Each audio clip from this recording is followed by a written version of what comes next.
So right now we are at the set of Bajjo और यहाँ पर आप लाइट्स देखें, बड़ा खूबसूरत नीचे शॉट चल रहा है, बड़ी तेज़ आवाज़ें भी आ रही थी, लाइट्स, कैमरा रोलिंग, एक्शन, खामोशी रखें। डायरेक्टर साहब जो है वो सबको उठा के जो है वो नीचे बिठा चुके हैं और अब सीन स्टार्ट हो गया है। काफ़ी पस्तियाँ भी थी क्योंकि मेहंदी का इवेंट है और यहाँ पर बिल्कुल ऐसा फील नहीं हो रहा कि ड्रामे की शूट हो रही है। ऐसा लग रहा है कि जैसे वैसे ही मेहंदी का कोई इवेंट होता है। जवेरिया यहाँ गाने गा रही हैं, लोग जो है जो साथ में कास्ट है वो डांस कर रही है, उनके बच्चों को बिठाया जा रहा है जैसे शादियों में अक्सर होता है। आप मेरे पीछे आवाज़ें सुन रहे होंगे।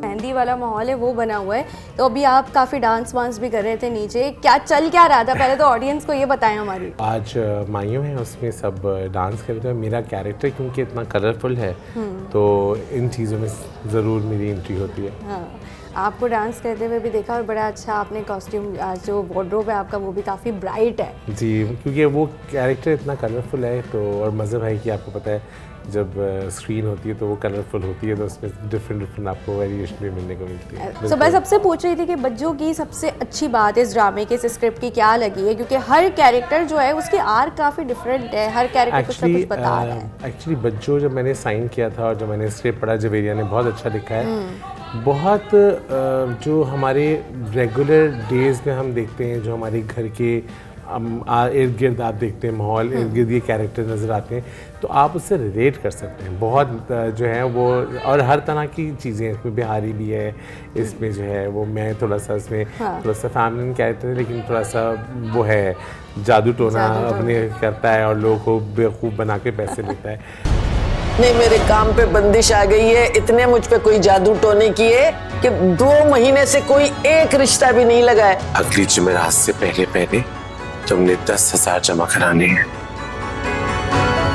और पेशे में कसाई दिखाया है लेकिन क्योंकि वो कसाई बनना नहीं चाहता था तो वो इस तरह कोई भी नौसेबाजियाँ करता है और लोगों को पागल बनाता है। सो अच्छा, इस सेट पर सबसे अच्छी वाइब आपकी किसके साथ मिलती है? सबके साथ सब बहुत अच्छे हैं और मज़हब भाई की ना एक अच्छी बात यह है कि वो पूरी कास्ट को ना एक फैमिली की तरह लेके चलते हैं। तो मुझे ऐसा लगता है कि अब हमारी ये फैमिली, अब जैसे जैसे ड्रामा ख़त्म हो रहा है तो हम अब जैसे कहते हैं आप दोस्त बनना, तो आहिस्ता आहिस्ता हम सब बहुत अच्छे अच्छे दोस्त बन गए। हम साथ खाना खाते हैं, साथ बातें करते हैं और हम सेट के बाद भी मिलते हैं। स्पेशली अभी हम हैदराबाद गए थे तो बड़ी अच्छी बॉन्डिंग बन गई, तो बहुत मज़ा आता है इसमें। हाँ, तो फिर लड़ाइयाँ भी होती हैं सेट पर या नहीं होती? अब ये सवाल मैं पूछूं। अच्छी बात यह है कि अब तक तो किसी की लड़ाई नहीं हुई। हाँ देखिए, जहाँ इतने सारे बर्तन होते हैं तो खड़कते तो हैं, तो छोटी मोटी चीज़ें तो हर जगह होती है, तो घरों में भी हो जाती हैं। लेकिन आई थिंक अगर कैप्टन ऑफ द शिप बहुत स्ट्रॉन्ग हो तो ऐसा हैंडल करना आसान होता है।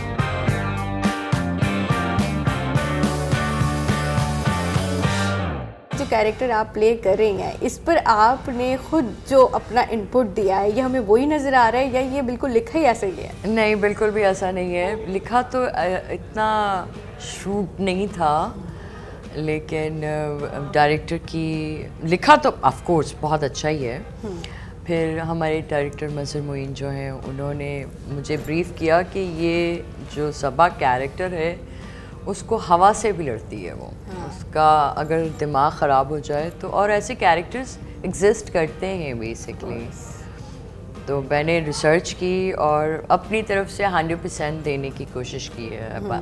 एंड आई एम ग्लैड कि लोगों को पसंद आ रहा है। मुझे बहुत नेगेटिव कमेंट्स आते हैं विच मीन्स के थैंक यू कि हाँ वो मैंने अपना काम किया।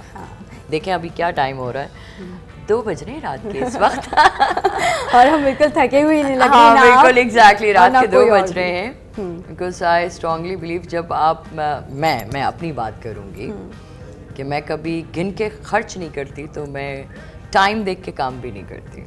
मतलब for me this is my passion. अभी जब नीचे सीन हो रहा था तो हम देख रहे थे सब लोग डांस कर रहे हैं ना, बिल्कुल मेहंदी का एनवायरनमेंट बना हुआ था और वही वाइब थी कि डांस करना है। बहुत ज़्यादा हल्ला गुल्ला नजर आने वाला है बच्चों में। हाँ ओके, अब ये चले जो देखेंगे ना आगे उन्हें पता चल जाएगा स्पॉइलर अलर्ट कि ये किसकी बात हो रही है। हाँ, लेकिन आपने इतना एंजॉय नहीं किया आई थिंक।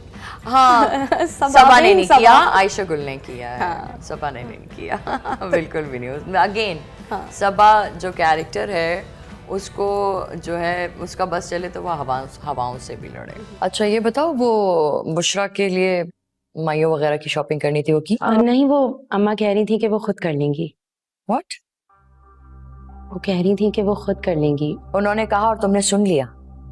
जानती हो ना उनकी चॉइस और टेस्ट कितना बुरा है।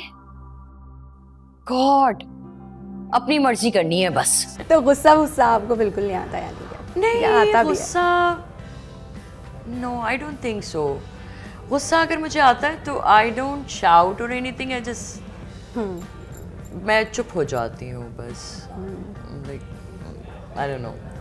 लेकिन जब सबा को कोई देखेगा तो और हाँ, आपको देखेगा oh, yes. तो बस उसके लिए आई हाँ, थिंक totally एम्बैरेसिंग थोड़ा different. या अब एक्टर ना आई गेस एक जोन में चला जाता है जब वो कैरेक्टर कर रहा होता है। मैं पर्सनली कहूँगी कि आप एक जोन में चले जाते हैं, आपको पता नहीं होता आप सही कर रहे हैं या गलत कर रहे हैं। जो देखने वाला है ना वो आपको सही बता सकता है कि आप ठीक कर रहे हैं। बिल्कुल ऐसे ही है।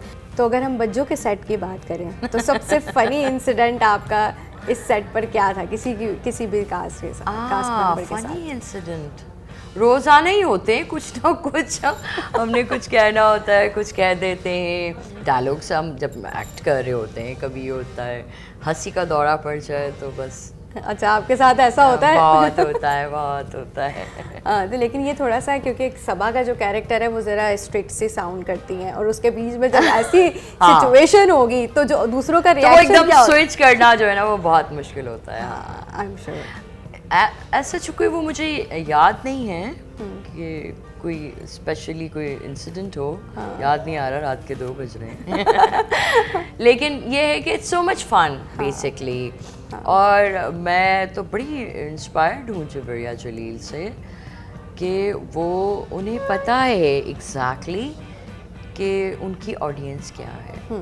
मैं फर्स्ट टाइम इस तरह का कोई प्ले कर रही हूँ जिसमें बहुत डिफरेंट लिखा हुआ क्योंकि जुवेरिया जलील ने ही लिखा हुआ है ये। जुवेरिया सऊद बेसिकली सऊद, मैं उन्हें बहुत पुराना जानती हूँ तो मैं उनको जे के नाम से ही जानती हूँ। जी, जुवेरिया सऊद ने लिखा है वो, तो वो बहुत डिफरेंट लिखा है। और मैं उन्हें कहती भी हूँ कि आप नो डाउट ऑफ कोर्स वो एक्ट्रेस तो इतनी अमेजिंग है ही हैं, ऊपर से फिर जो लिखा हुआ है ना ऑडियंस के लिए उन्होंने, मतलब जो हमारे मासेस हैं ना वो देखना चाहते हैं सब। आई डिडंट नो कि ये देखा जाएगा, मुझे पता नहीं था ये।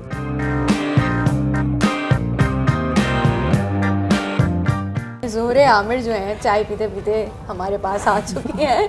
नीचे सीन्स चल रहे हैं और अभी आपका बुलावा भी आने वाला है। जी बिल्कुल। सो फार अब तक शूट कैसा जा रहा है बज्जो का? ये सवाल मैंने अभी तक किसी से नहीं पूछा था। शूट बहुत अच्छा जा रहा है बिकॉज़ मज़ा आता है बहुत मज़े भाई के साथ। मज़े मोइन इतने अच्छे डायरेक्टर हैं। मेरा पहला ड्रामा था इनके साथ शाहरुख की सालियाँ, उसके बाद अब हम काम कर रहे हैं। और शाहरुख की सालियाँ में मैं एक स्पोर्टी लड़की थी, तो स्पोर्टी लड़की के बाद अब ये कैरेक्टर करने में मुझे मज़े भाई के साथ बहुत मज़ा आ रहा है। कोई भी कैरेक्टर होता तो बहुत ही अच्छा लगता। बहुत अच्छे डायरेक्टर हैं। दुर्दाना का जो कैरेक्टर है वो काफ़ी धीमा, सुलझावा और ठंडे मिजाज की एक खातून दिखाई गई है, लेकिन उसकी कैरेक्टर की भी एक जर्नी है। सो आपको क्या दुर्दाना की सबसे अच्छी बात लगती है?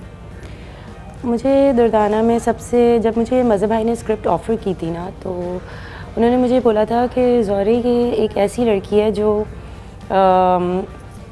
अकेली है, इंडिपेंडेंट है, बेवा है, लेकिन वो अपने आप में कंप्लीट है और वो कहीं से भी ये नहीं चाहती कि मतलब बेसिकली उसके दिमाग में कहीं दूर दूर तक ये नहीं था कि वो शादी करे, because she is independent and everything. लेकिन फिर वही होता है ना कि एक पॉइंट पे आके आपको होता है कि नहीं, हमें साथ होना ज़रूरी है किसी का। तो मुझे जो ये स्टोरी में सबसे अच्छी बात लगी थी वो ये थी कि अहमर जो हैं, जो एक बड़ा बच्चा है लेकिन वो एक बिन माँ का बच्चा है। और आपको पता है कि मेरा भी कैरेक्टर, मतलब मेरी अभी ऐसा सीन नहीं है कि मैं इतने बड़े बड़े मतलब बच्चों की अम्मा वाला कैरेक्टर करूं। लेकिन जब मुझे स्क्रिप्ट ऑफर हुई तो मुझे बहुत ज़्यादा एक अटैचमेंट हो गई उस कैरेक्टर से। सुनते ही अहमर से मुझे ऐसा लगा जैसे मैं हूँ ही दुर्दाना, बिकॉज़ मुझे इतनी ज़्यादा अटैचमेंट हो गई थी। बिकॉज़ एक बिन माँ का बच्चा, उसको प्यार देना, उसको अपनाना, उसके लिए आपको बहुत सेल्फलेस होना होता है। और जब आपका एक दुर्दाना का एक दिमाग ये था कि मैं शादी कर रही हूँ अपनी ज़िंदगी को कंटिन्यू करने के लिए, लेकिन उससे पहले अहमर की माँ बनने के, तो वो जो एक माँ का ना होना लाइफ में इतना बड़ा इम्पैक्ट छोड़ता है, वो जो खला है वो दुर्दाना पूरी कर रही थी अहमर की ज़िंदगी में। तो यही मेरे लिए सबसे इम्पोर्टेंट एक पॉइंट था जिसके लिए मैं स्क्रिप्ट को मना नहीं कर पाई। मैं कभी भी इतने बड़े बेबी की माँ नहीं बनती, टू बी ऑनेस्ट, मैं कभी भी नहीं बनती। लेकिन जिस तरह इस प्रोजेक्ट में अहमर की माँ बनना था ना, एक ऐसी बच्चा जिसकी माँ नहीं है, तो वो मैं बन जाऊँगी। लेकिन दूसरे प्रोजेक्ट्स में मेरे अपने बच्चे थे। सही। अब मुझे लगा कि ऑडियंस कहेगी कि यार इतना बड़ा बच्चा एंड बैक टू बैक, मुझे लगता है अपने आप को ज़ाया करने वाली बात है। मतलब मैं करना चाहूँगी वो भी, अगर स्क्रिप्ट इतनी पावरफुल हो। लेकिन मुझे स्क्रिप्ट इतनी कन्विंसिंग नहीं लगी, इसलिए मैंने सोचा कि हाँ। और मैं नहीं चाहती कि मैं बार बार एक ही जैसा काम करती हूँ, क्योंकि फिर वो आपको टाइप कास्ट भी कर दिया जाता है, या जी। ये चीज़ भी बहुत ज़्यादा हो जाती है। लेकिन आई थिंक कि जो लिखा हुआ इतना खूबसूरत है कि उसका जो चार्म है वो सारा उसकी जिस तरीके से तहरीर है। अब आप देखें जैसे सास इतना जुल्म कर रही हैं, कभी उसका हाथ जला देती हैं, कभी उसका गला दबा देती हैं, तो मुझसे अक्सर लोग कहते हैं कि तुम इतना जुल्म क्यों बर्दाश्त कर रही हो। लेकिन एक ऐसी लड़की जो पहले से बेवा है, अब जाके उसका घर बसा है, उस पर पहले से लेबल लगा हुआ है बेवा का, अब उसका घर बसा है, अभी भी अगर वो इन बातों को, जो कि बहुत बड़ी बात है, लेकिन मुझे ऐसा लगता है जब मैं दुर्दाना की नज़र से देखती हूँ ना, तो अहमर से बढ़ के कुछ नहीं है। मुझे ऐसा लगता है कि वो वक्ती चीज़ें हैं जो वो कर रही हैं, और निभाना इसी को कहते हैं। मतलब मैं ये नहीं अप्रिशिएट कर रही कि वो ये सब करें, लेकिन वो कुछ बोलती नहीं है। वो यही सोचती है कि नहीं, अहमर के लिए आई हूँ ना, तो बहुत बड़ी बड़ी चीज़ों को बर्दाश्त करना है और रिश्ता निभाना है। सो आपसे कितना रिलेटेबल है ये कैरेक्टर दुर्दाना का? क्या चीज़ें हैं इसमें आपके जैसी? मुझे लगता है कि दुर्दाना बिल्कुल मैं बिल्कुल दुर्दाना की ही जैसी हूँ, लेकिन शायद मैं कभी इस तरह जुल्म और सितम नहीं बर्दाश्त करूँगी। लेकिन हाँ, ये ज़रूर है कि अगर कभी अल्लाह ना करे किसी पॉइंट पर, जैसे मेरे भी माशाल्लाह 2 बेटे हैं और वो 2.5 साल के हैं, अल्लाह ना करे मुझे कुछ हो जाता है, तो कल को मेरे अगर अमल अच्छे होंगे ना इस दुनिया में, क्योंकि दुनिया मकाफात अमल है, तो अल्लाह ना करे मुझे कुछ होता है, तो मेरे हस्बैंड, मैं चाहूँगी कि दोबारा शादी करें, मेरे बच्चों को माँ मिले, तो वो अगर मैंने अच्छा किया होगा किसी के साथ, तो वो वापस आएगा मेरे पास। ऐसे ही है। तो मुझे ऐसा लगता है कि स्टेप मदर भी ज़रूरी नहीं है सारी एक जैसी हों।